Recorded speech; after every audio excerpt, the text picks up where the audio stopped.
Karena yang rusak adalah hatinya. Maka mari kita jaga. Yang biasa berkhianat dengan sesuatu yang sederhana, ya karena kebiasaannya akan berkembang. Jangan membantu orang khianat juga. Lihat, khianat sudah biasa sekarang hari ini, sudah na'udzubillah.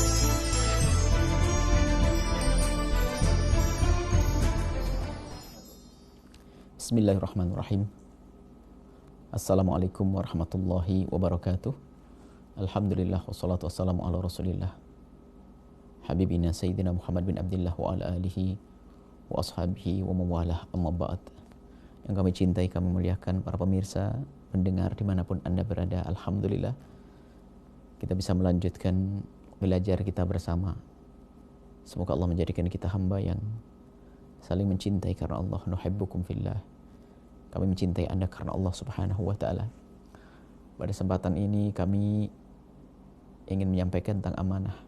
Orang-orang yang beriman dengan ciri adalah menunaikan amanah. Walladzina hum li amanatihim wa ahdihim ra'un. Wa idza, kalau kebalikannya, menjadi orang beriman adalah yang menjaga amanat. Kebalikannya orang tidak beriman, munafik. Tanda-tandanya wa idza tumina khana. Jika diberi amanat dia berkhianat. Pentingnya amanat. Amanat itu banyak sekali. Dalam diri kita adalah amanat. Allah karuniakan kepada kita amanat. Mata kita adalah amanat. Anggota tubuh kita adalah amanat. Kalau kita lakukan untuk yang Allah murkai, berarti kita telah khianat. Membuahkan dosa, menjadikan sebab Allah akan menghukum. Tapi kalau kita menjalankan amanat lalu kita salah dalam menjalankan, itu kelemahan kita. Misalnya kita sudah menjaga mata tapi kadang masih melihat yang haram. Allah Maha Pengampun, tinggal ngadu kepada Allah, mohon maaf. Ini dalam diri kita adalah amanat. Kemudian amanat yang sifatnya adalah ada urusannya dengan kita. Misalnya anak-anak kita adalah amanat. Amanat, maka jangan sampai dilihat anak sebagai karunia saja, tapi lihatlah anak sebagai amanat besar yang Allah bebankan, berikan kepada kita. Yang bisa menjaga amanat akan sukses dan berjaya. Tapi kalau sudah tidak dijaga amanat tersebut, khianat dan Allah akan murka. Anakmu adalah amanah, bukan sekedar nikmat. Bagaimana kita menghantarkan anak-anak kita? Tidak cukup kita beri makan, karena anak kita bukan terdiri dari jasad saja. Tapi ada rohnya yang harus kita beri dengan iman. Ada hatinya harus kita beri dengan iman. Kerinduan kepada Allah dan Rasulnya. Ini enggak cukup kita berikan nafkah kepada anaknya, nafkah anak kita, nafkah zahir, tapi ada nafkah batin. Ilmu iman, kedekatan kepada Allah dan Rasulnya. Itu amanat anak-anak. Semua yang berada di bawah yang bersama kita adalah amanat. Karena kita adalah yang ngayomi mereka, maka mereka adalah amanat kita. Kullukum ra'in wa kullukum mas'ulun an ra'iyati. Semua dari kita adalah punya tanggung jawab, maka kita akan ditanya oleh Allah tentang tanggung jawab tersebut. Pembantu di rumah kita adalah amanat. Jangan sampai kita sia-siakan mereka. Jangan rendahkan dia, biarpun dia gelarnya pembantu, tapi sungguhnya dia umat Nabi Muhammad yang bisa jadi di hadapan Allah dia jauh dan jauh lebih bagus daripada bosnya. Amanat yang lain lagi apa? Banyak jabatan yang Allah berikan amanat. Maka kalau ada seorang menggunakan jabatannya untuk yang Allah murkai, maka dia telah berkhianat. Apa buahnya? Kehancuran nanti di akhirat. Harta amanat dari Allah. Lihat, amanat yang Allah berikan. Yang Allah beri dengan kekayaan harta melimpah adalah amanah. Jangan hanya bersenang-senang sebagai karunia, enggak cukup. Akan tapi ini amanat akan kita gunakan untuk apa yang namanya harta ini. Bahkan seperti harta ini ternyata lebih berat daripada yang lain. Sebab kalau harta, kita akan ditanya nanti dari mana kau dapat dan akan kau gunakan untuk apa. Sementara yang lainnya hanya akan ditanya kau gunakan untuk apa matamu. Kau gunakan untuk apa tanganmu? Tapi kalau harta akan ditanya dari mana kau dapat. Dari sini kalau salah dalam mengambilnya sudah dosa. Kemudian akan kau gunakan untuk apa? Mengambilnya benar cara yang halal, tapi kemudian digunakan untuk yang haram juga gak amanat. Urusan harta. Dan yang lain lagi adalah amanat-amanat tanggung jawab. Tanggung jawab yang Allah berikan kepada kita melalui orang-orang yang bersama kita. Dititipi uang tidak amanat, dibawa kabur, jadi pengurus masjid, naudzubillah, enggak amanat. uang masjid habis. Itulah orang ahli neraka yang sering tinggal di masjid. Ngurusi pondok, Masya Allah. Bangunan biaya dana untuk pondok terus berdatangan. Tapi dana itu digunakan untuk dirinya sendiri, bukan untuk Allah dan Rasulnya. Khianat.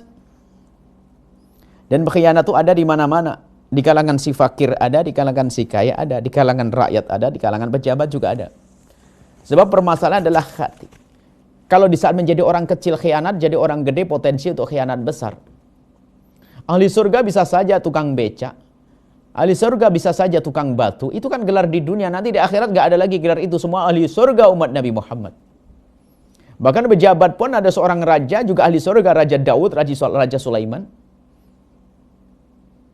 Tapi gelarnya di surga sudah gak ada raja lagi. Ahli surga. Nah, maka dari itu lihat.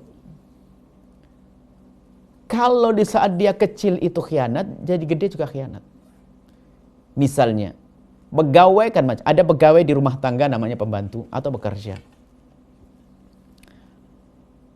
Di saat dia menjadi pekerja ringan kecil saja ternyata tidak bisa jujur dan tidak bisa jujur dan tidak bisa amanah.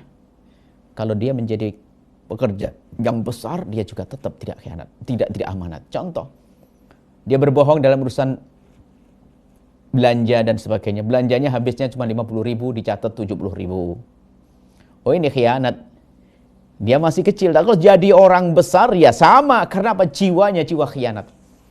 Maka pengkhianat ini harus benar-benar dicermati dan dia harus segera tobat kalau ingin selamat. Karena berkembang. Berkhianat itu berkembang. Terus kerjaannya ingin khianat dan berbohong. Tidak menjalankan amanah. Sehingga pendidikan dari baginda Nabi Muhammad SAW dilatih.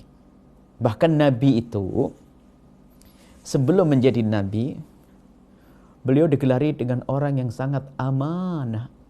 Al-Amin. Bisa dipercaya dalam segala amanah dan sangat amanah.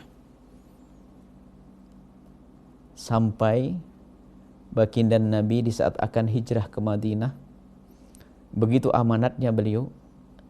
Anehnya, orang-orang Mekah waktu itu yang belum masuk Islam itu kan memusuhi Nabi Muhammad. Tapi biarpun mereka memusuhi Nabi Muhammad, mereka sangat percaya Nabi Muhammad. Anehnya mereka kan bertentangan dengan Nabi Muhammad. Nabi Muhammad dengan agamanya. Dan mereka dengan keyakinannya. Tapi dalam hal-hal yang penting, harta, kekayaan, atau sesuatu yang berharga, dititipkan kepada Nabi Muhammad. Aneh sekali mereka itu. Memusuhi Nabi Muhammad tapi percaya Nabi Muhammad. Karena apa? Dari kecil tidak pernah menemukan Nabi Muhammad berdusta. Selalu amanah. Nah ini. Sehingga waktu Nabi Muhammad akan hijrah, dipanggillah Sayyidina Imam Ali bin Abi Thalib untuk duduk di tempat tidurnya. Bukan sekedar duduk di tempat tidurnya, akan tapi untuk menjelaskan nanti di saat Nabi Muhammad pergi kepada orang-orang yang mencari agar menyampaikan bahwa amanat-amanat yang selama ini dititipkan kepada Rasulullah sekarang yang ngurusi saya. Itu agar Imam Ali berkata demikian. Maka betul di saat Nabi Muhammad sudah pergi, mereka masuk kaget. Rupanya yang di tempat tidur Nabi Muhammad bukan Rasulullah, Imam Ali bin Abi Thalib. Dan mereka marah, akan tapi telah Allah alihkan amarahnya, tetap mencari Nabi Muhammad sehingga Sayyidina Imam Ali tetap dijaga. Nah di sini Sayyidina Ali fungsinya untuk apa? Fungsinya adalah untuk menjaga amanat. Lihat, amanah. Sehingga sampai dalam keadaan permusuhan tidak boleh menjadikan kita tidak amanat. Perbedaan pendapat tidak boleh menjadikan kita tidak amanat. Tetap, misalnya ada orang menitipkan uang pada kita, harus kita sampaikan kepada si B. Atau si B kurang ajar kepada kita, enggak, tetap amanah. Si fakir dia berhak mendapatkan zakat, tapi ternyata dia fakir yang kurang ajar kepada kita. Enggak boleh gara-gara kekurang ajaran lalu kita tidak beri haknya dia. Amanah. Hati-hati kalau orang tidak amanat, ini berarti pengkhianat. Ada tanda munafik di dalam hatinya, kropos imannya. Mari kita semuanya belajar, berlatih bagaimana kita menjaga amanat kita. Bermacam-macam. Sedikit maka kita latih anak-anak kita. Termasuk kalau kita pinjam sesuatu itu amanat. Jangan sampai seenaknya tidak pernah dikembalikan. Hati-hati, dari yang kecil itulah nanti akan jadi gede. Yang biasa berkhianat dengan sesuatu yang sederhana ya karena kebiasaannya akan berkembang. Sederhana dari kecil, sebiji jagung nanti akan sebiji apel, kemudian segede kepala, ya, bisa satu rumah nanti, dan terus berkembang. Karena yang rusak adalah hatinya. Maka mari kita jaga semua amanat-amanat. Dan kita harus merenung amanat apa saja yang sekarang yang Allah bebankan kepada kita yang harus kita jaga. Tadi yang kita sebutkan. Dalam diri kita, tetangga kita, saudara kita. Amanah. Titipan-titipan. Sekarang ada orang Masya Allah. Tidak amanat dititipi hilang. Dibawa lari. Katanya berbisnis bersama, hilang. Kemudian ditugasi untuk belanja, berbohong. Rombongan orang makan di warung, ternyata minta kepada yang punya warung agar dibuatkan kwitansi kosong, nanti akan diisi sendiri. Mau khianat dia. Jangan membantu orang khianat juga. Lihat, pengkhianatan sudah biasa sekarang hari ini, sudah na'udzubillah. Semoga Allah mengampuni kita semuanya. Dan menjauhkan daripada pengkhianatan, alamat nifak, alamat kemunafikan. Dan kalau benar di dalam hati seseorang adalah kemunafikan, maka enggak ada surga baginya. Fi qa'ri jahannam, fi darkil asfal minan nari, dasar jadi kerak neraka jahannam, na'udzubillah. Kalau sudah orang tidak amanat, dikasih sedikit dia akan ingkar. Di saat dikasih gede lebih ingkar lagi. Tapi kalau orang amanat, dikasih berapa saja dia akan menjaga. Dan amanat ini Masya Allah juga terbangun dalam situasi di rumah tangga keluarga. Maka kita harus didik anak-anak kita untuk biasa, untuk jujur, untuk amanah. Misalnya kita tes anak kita, suruh menyampaikan sesuatu, kalau ternyata dia tidak menyampaikan, dia tegur saya, nggak boleh begitu. Namanya ini amanah. Sekecil apapun itu pesan, nggak boleh ngentengin. Jangan sampai, oh nggak apa-apa, dia sudah tahu, oh dosa, khianat, hati-hati. Sekecil apapun kita sampaikan, dan biasakan anak kita untuk selalu amanah, menjalankan amanah, menyampaikan kepada yang berhak.